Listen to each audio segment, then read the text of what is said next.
Hi there and welcome to another episode of The Creative Writer by Senax, and that's me.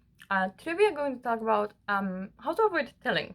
And you can usually do this in the editing phase, but you could also try to improve your writing by thinking about this when you're writing. But if it's your first draft, leave this to the editing, at least if you're not an experienced writer. But anyway, all my information is once again in the episode description, and yeah, let's get on with the work. So how to avoid telling, and I have some words here. I wrote them down so I wouldn't forget them. And these are just some of the words. There are way too many words for me to remember right now, but these are the ones that came to my mind when I started thinking about this. Well, actually, just let me be clear. Sometimes there's cases where you need to tell your reader, but usually you should show them because that makes them immerse in the story, and makes the story more more interesting to read. Makes the reader feel like they are in the story and experiencing what your characters are experiencing, and so on.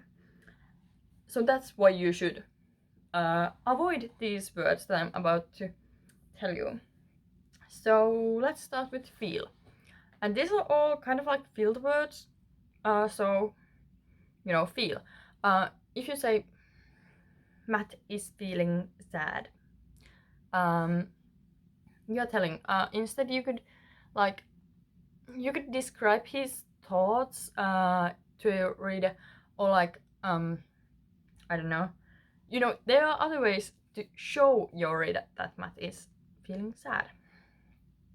So feel is something you can actually, if you're using Word at least, and actually I think with most writing softwares, you can search for these words and then go through each sentence where you've used these words, and then decide if you need to cut them or not. And usually you should cut them out of the story, but not always, but usually, like 99% of the time. Yeah. And then there's seem, like something seemed something, like something seemed out of place. Yes, there are perhaps cases where you can use this, but usually these just pull your reader out of the story. Another one is look. For example, if your main character is, let's say you're writing in first person, and your main character is watching a tree. I looked at a tree. No, instead describe that there was a tree. And even if it's in third person, even then you don't have to say your main character was looking at the tree. You can instead describe their surroundings. If they're not blind, your readers are going to realize that they can see what's around them. I can see the mirror over there, and the pillows over there, and the wall over there.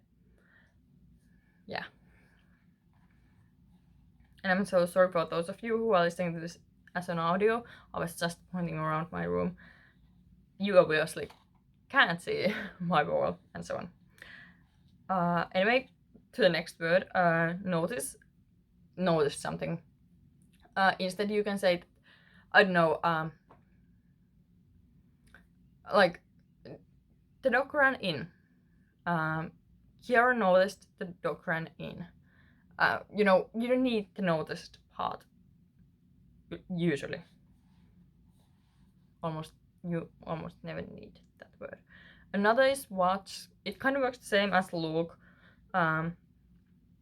Obviously, if there's if you need to skip time and you need to kind of tell your reader what's happening, perhaps someone is watching a movie, or I don't know, perhaps then you could use that. But when you need to show your reader, which is usually at least in the middle of a scene, you should show them, then avoid these words. So watch. And then there's wonder, like he wondered if there would be breakfast ready downstairs or something. There's other ways to tell your reader that he is wondering, and your readers aren't stupid, remember that. Because usually the writers use these words when they think their readers are more stupid than they actually are. Formal words, and those are realized, you know, that kind of works the same as the wonder. Here, I mean, I don't know if you can hear, but birds are chirping outside. But if I was to tell that, like in a book or story, like I wouldn't say Senya hears the birds chirping outside. I would just say that birds are chirping outside or something. And then think. I mean, if your main character is thinking something, you shouldn't have to tell that they're thinking. Your reader probably realizes it, you know. Then decide, and that actually works kind of the same as wonder, realize, and think too. So yeah, you're gonna get the point, I'm sure, because you're not stupid, and your readers aren't stupid, and you have to remember that honestly, writers think readers are stupid, or that the writing is so bad that the reader doesn't realize. Whichever, usually you end up using these words, but they're useless. Most of the time, they're useless. So, if you are in the middle of editing, use that like search thing. For example, on Word, you can search words in the document and then go through them one by one. That's what I would do. And also, if you are using something like pro writing aid, that usually points out these words. So yeah. But that's about it for today. I hope this was, I don't know, enlightening, I suppose. And yeah, I hope this was useful, especially actually for all of you, but especially for those of you who are editing right now. Yeah. So thank you so much for being here. Once again, all my information is down below, so send me feedback and so on if you feel like it, or requests, questions. I'd love to chat. And yeah, that was it. Thank you so much for being here. See you in the next episode. Bye!